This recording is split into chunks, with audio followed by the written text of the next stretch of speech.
Alcohol has walked a long road through human history, and so much of that story is tangled up with how societies view it. People often assume drinking is a modern indulgence, but evidence shows otherwise. Archaeologists have unearthed remnants, a brewing gear dating back more than 13,000 years. That means ancient communities were already experimenting with fermentation long before cities rose, turning grains into beer in dark caves. Across different civilizations, alcohol wasn't first tied to health, but instead to ritual, celebration, and community. In ancient China, nearly 9,000 years ago, it played a role in spiritual ceremonies and bonding, not in prescriptions for wellness. Only later did cultures begin suggesting that drinking might carry medical advantages. This is where misconceptions set in. For centuries, red wine was touted as a protector of the heart, a daily ritual said to lengthen life. That idea grew from research practices that weren't as precise as modern methods. Scientists at the time grouped people into categories: non-drinkers, light drinkers, moderate drinkers, and heavy drinkers. When results were compared, it often seemed that moderate drinkers fared better than those who didn't drink at all. Out of those observations came the belief that a little alcohol might actually be beneficial. The problem lay in who was placed in the non-drinker group. Many of those abstainers weren't avoiding alcohol because of personal choice alone. Some were already living with heart disease, managing medications, or recovering from past struggles with alcohol. Others had bodies already damaged, which meant their health outcomes naturally looked worse. That skewed the results. Once researchers refined the data and compared moderate drinkers not to abstainers, but to people who consumed tiny occasional amounts, the supposed health advantage disappeared. The curve that once showed moderate drinking as protective flattened out. That discovery reshaped the conversation. Today, no credible scientist would claim that alcohol actively strengthens health. At best, drinking in limited amounts is considered something a person can fit into an otherwise healthy lifestyle, similar to having dessert or sitting in the sun. Enjoyment can exist alongside awareness of risk, but it should never be mistaken for a substitute for exercise, nutritious food, or real preventive care. Part of the misunderstanding comes from how people measure a drink. Most assume a glass of wine or a pint of beer equals one standard serving. But the reality is more complex. Official guidelines in some countries define low-risk drinking in terms of units of alcohol. In the United Kingdom, 1 unit equals 8 grams of pure alcohol, and health authorities recommend not exceeding 14 units per week. Yet a typical large glass of wine might hold the equivalent of 3 units or more. That means 7 generous. Pours across a week already surpass the limit. Many people think they're drinking lightly, when in fact they've crossed into higher risk territory. The difference between low, moderate, and heavy consumption matters because risks don't scale evenly.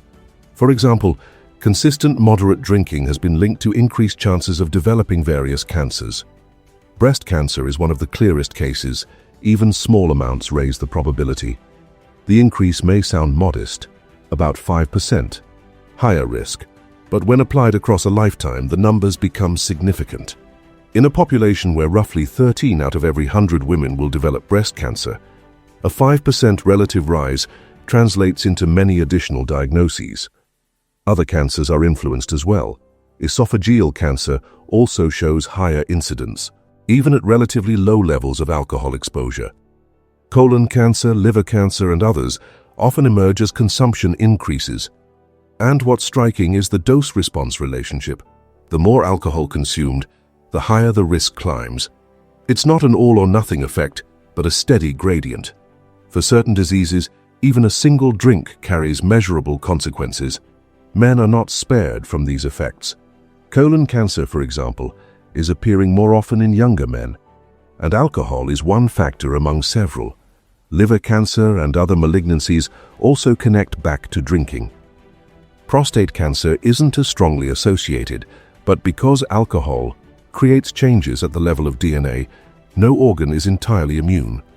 Ethanol, the chemical name for alcohol, alters cellular structures through inflammation and unstable molecules that damage tissue. Over years of exposure, those small changes can snowball into mutations that trigger disease. Consider someone who regularly has 2 large glasses of wine every evening.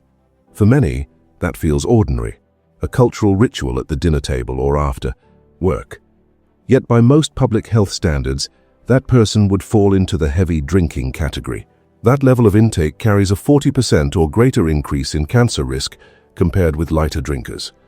Add smoking or excess weight into the picture, and the danger multiplies.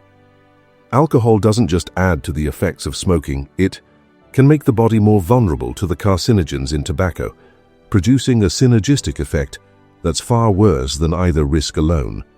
But cancer isn't the only danger. To understand alcohol's toll, it helps to trace what happens in the body after a drink. Ethanol is absorbed quickly from the stomach and small intestine, entering the bloodstream in minutes. Unlike nutrients, it doesn't need to be digested. It diffuses into the watery compartments of the body almost immediately. That's why people with less body water relative to fat, such as many women, often feel stronger effects from the same amount of alcohol compared with men of similar weight. Once in the bloodstream, ethanol easily crosses into the brain. At first, this may produce a sense of calm, loosened inhibitions or sociability. With rising levels, judgment falters, coordination slips, and reaction times slow.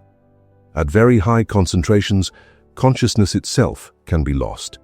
All the while, the body races to metabolize the toxin. The liver shoulders most of that burden. Enzymes there transform ethanol first into acetaldehyde, a highly reactive and damaging compound, before breaking it down further into acetate, which the body can eventually excrete. That middle step, acetaldehyde, is particularly harmful. It lingers in the body, damaging DNA and proteins, creating conditions that lead to cancer. This explains why the liver is so vulnerable. It is the main filter, processing as much as 90% of all alcohol consumed. The liver has remarkable regenerative powers, able to regrow after damage and even function when sections are removed for transplant. Yet there's a limit. When repeated injury creates scar tissue, a state known as cirrhosis, the regenerative capacity collapses. At that point, damage becomes irreversible. Sadly, hospitals now see more young adults with severe liver disease, some in their 20s arriving with complete liver failure. Many never knew they were at risk until it was too late. A single weekend of excess won't usually cause lasting damage, but repeated binge episodes accumulate harm. Over time, fat builds up in the liver, followed by inflammation, fibrosis, and ultimately scarring. Once scarring advances, the only options are transplant or decline. Obesity adds another heavy load to this equation, since the liver also regulates glucose and fat. Excess body weight pushes it toward fatty liver disease, even without alcohol. Certain medications, like common pain relievers containing acetaminophen, can also stress the liver, especially when combined with drinking. A person might unknowingly take cold medicine and then consume alcohol, creating a toxic mix that severely injures liver cells. And alcohol's reach goes beyond the liver. It reshapes the brain itself. Imaging scans reveal that heavy, long-term drinkers often show brains that appear decades older than their actual age. Healthy tissue shrinks, fluid fills the gaps, and cognition declines. In some cases, alcohol-related dementia develops, leaving memory shattered. Malnutrition often accelerates this, since heavy drinkers sometimes lack essential nutrients needed for neural repair. From mouth to stomach, alcohol irritates and inflames, contributing not only to cancers, but also to reflux and digestive discomfort. The heart can also be destabilized. One common condition is atrial fibrillation, in which the heart's electrical rhythm falters, leaving the upper chambers quivering instead of beating normally. This irregular rhythm can appear suddenly, sometimes after a holiday weekend of heavy drinking, earning the nickname holiday heart. Prolonged high intake can also weaken the heart muscle itself, leading to heart failure. What makes alcohol particularly deceptive is how normalized it has become. Having several drinks after work or enjoying wine with every evening meal can feel like part of a cultural script rather than a health decision.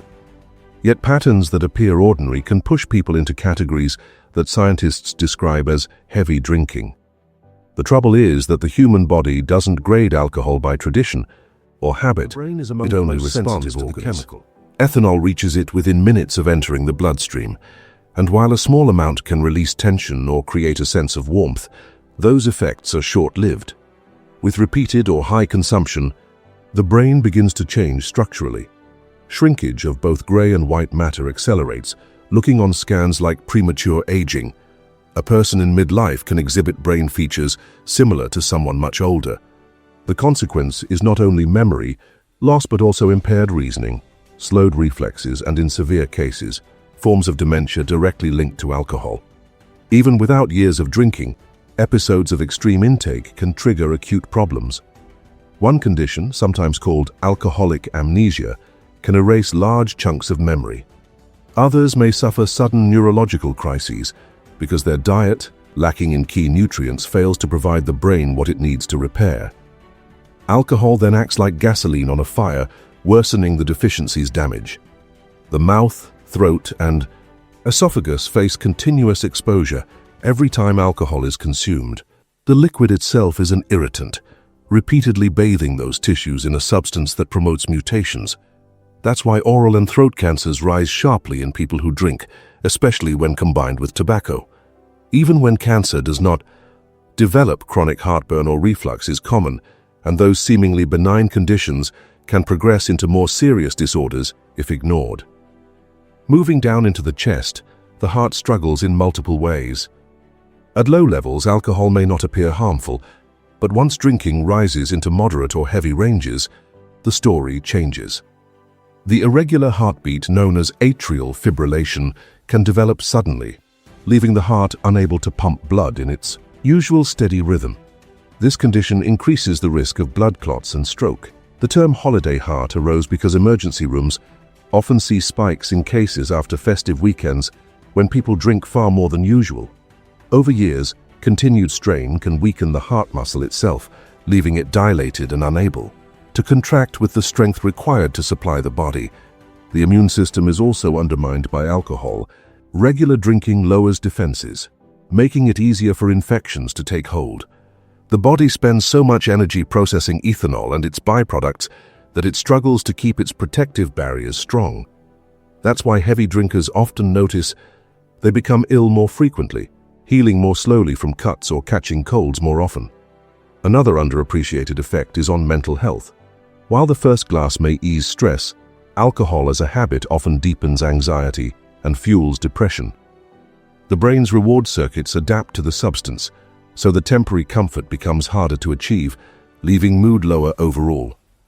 Many who drink regularly to unwind find themselves paradoxically more restless, irritable, or despondent over time. The kidneys, too, share part of the burden. Along with the liver, they filter toxins, but alcohol alters their ability to balance fluids and electrolytes. This is why dehydration is so pronounced after heavy drinking. Over years, repeated stress contributes to chronic kidney problems, another layer of risk in a body already battling the consequences of alcohol elsewhere. Cancer. Risk is one of the most alarming threads woven through all these organs. For most forms, the probability rises steadily with consumption. Breast and esophageal cancers increase even at what some might call light drinking. Colon, liver, and other types follow suit as intake grows. The dose-response relationship means there's no clear line of safety. Each additional glass adds weight to the scale. That reality can be difficult to accept because alcohol is embedded in social rituals, family traditions, and cultural identities. Rejecting it entirely can feel isolating, yet awareness offers power. Understanding that alcohol carries the same kind of risk as smoking or excessive sun exposure helps people make informed choices. Just as no doctor would advise tanning to promote health, no responsible professional today would recommend alcohol as a protective medicine. At best, it can be enjoyed sparingly, fully acknowledging the potential costs. The liver, as the primary processing hub, deserves another close look. Positioned under the ribs on the right side, it is massive and vital. Remarkably, the liver can regrow sections removed in surgery, which is why living transplants are possible. But when alcohol repeatedly injures it, fat begins to accumulate. Inflammation spreads and scar tissue forms, At early stages, these changes can reverse if drinking stops, but once cirrhosis sets in, healing halts. Scar tissue takes over, squeezing out healthy cells until the organ can no longer filter blood, regulate glucose, or produce the proteins needed for life. For some, this decline happens quickly. Medical teams increasingly see people in their 20s or 30s admitted with severe liver failure, sometimes needing transplants, sometimes dying before help can arrive. The tragic part is that many never realized they were in danger. They assumed youth or a strong body offered protection, but internal damage told a different story. Beyond organs and cancers, alcohol influences hormones. For women, it raises estrogen levels, which may partly explain its connection to breast cancer. For men, chronic heavy use can reduce testosterone, altering fertility and leading to other complications. These shifts ripple through the body, affecting energy, mood, and long-term well-being. One myth worth addressing is the idea of a blowout weekend being harmless. While most bodies can recover from a single binge, the pattern of repeated binges is especially damaging. Huge spikes of alcohol in the bloodstream create surges of acetaldehyde, overwhelming the liver and flooding tissues with toxic byproducts. A lifestyle built on alternating between abstinence and heavy sessions can actually be more harmful than smaller, steady amounts. That pattern magnifies injury to the liver, heart, and brain. Nutrition interacts with all of this. People who drink heavily often replace meals with alcohol or neglect balanced eating. Deficiencies in vitamins like thiamine can devastate the nervous system, leading to permanent neurological damage. The combined effect of toxins and malnutrition accelerates decline far faster than either alone. One image that makes the risk tangible is comparing brain scans. Place the brain of a middle-aged heavy drinker beside that of someone decades older, and they can look strikingly similar. Empty spaces where tissue has shrunk, fluid filling the gaps, and diminished capacity to think, plan, and remember. These are not distant possibilities, but visible consequences happening in living people. The overarching lesson is simple but powerful. Alcohol is not harmless. It is a toxin the body works to expel, one that damages cells in multiple ways. Every organ touched by it carries some cost. While a small amount may fit into life without obvious harm, the notion that alcohol promotes health is outdated. Instead, it belongs in the same category as treats or indulgences, things that can be chosen, but not mistaken for medicine. What this means for anyone reflecting on their own drinking is that awareness is key. Counting units, understanding what a real serving looks like, and recognizing that light drinking may be more than you think, all of that helps. Equally important is recognizing how easily occasional drinking can escalate into regular habit, and how regular habit can tip into high-risk territory.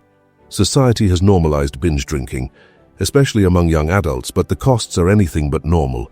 Rising rates of cancer, earlier onset of liver disease, and preventable deaths tell a sobering story. Change begins with education, stripping away myths, facing the science, and making choices with full knowledge of their implications. The journey of alcohol in human culture is ancient and complex, but in terms of health, the message is clear. The safest level is none, and every increase in consumption carries a price.